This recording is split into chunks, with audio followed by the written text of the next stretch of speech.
Yun, palit tayo ng bearing tsaka oil seal sa gearbox. Ito lang yung baklasin natin. Yan, tinuro ko. Yan. Pang last ito. Yan.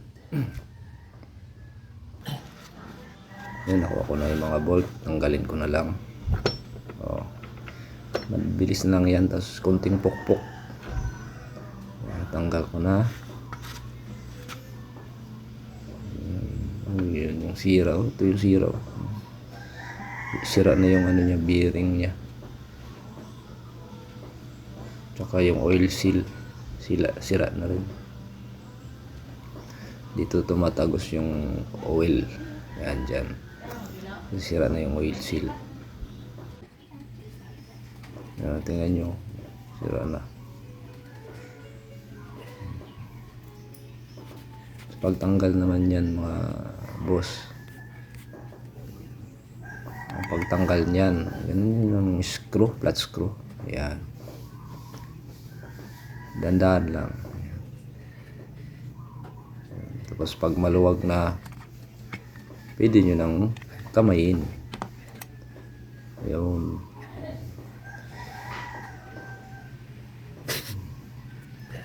Yung bearing sira na rin. Wala na yung mga bilog-bilog.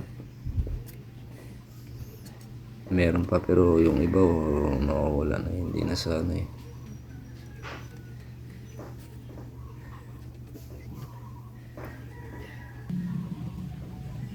Yun.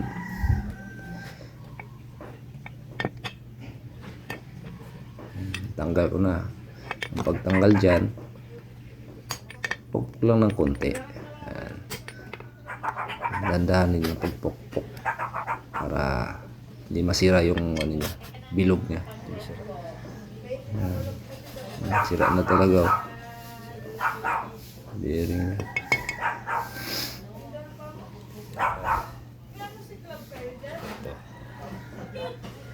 Ito.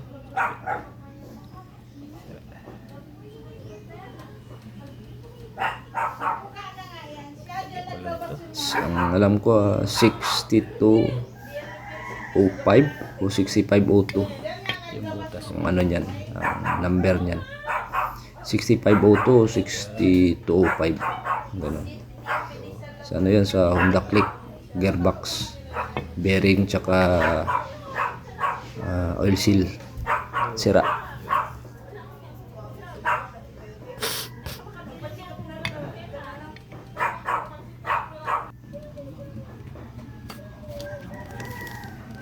KRX tsaka yan, palitan na natin. Nalinis ko na yan.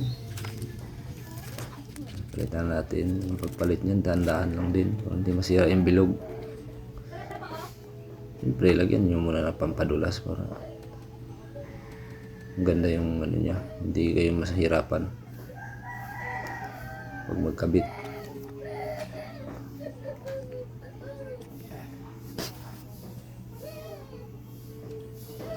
Lagyan nyo na rin dyan. Yan.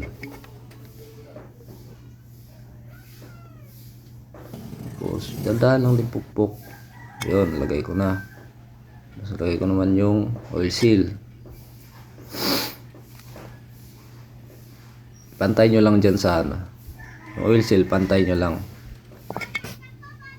Huwag yung tabunan yung ano, yung butas sa gitna. Yan, pantay na yan. Tapos lagay mo na. Pwede nilagay.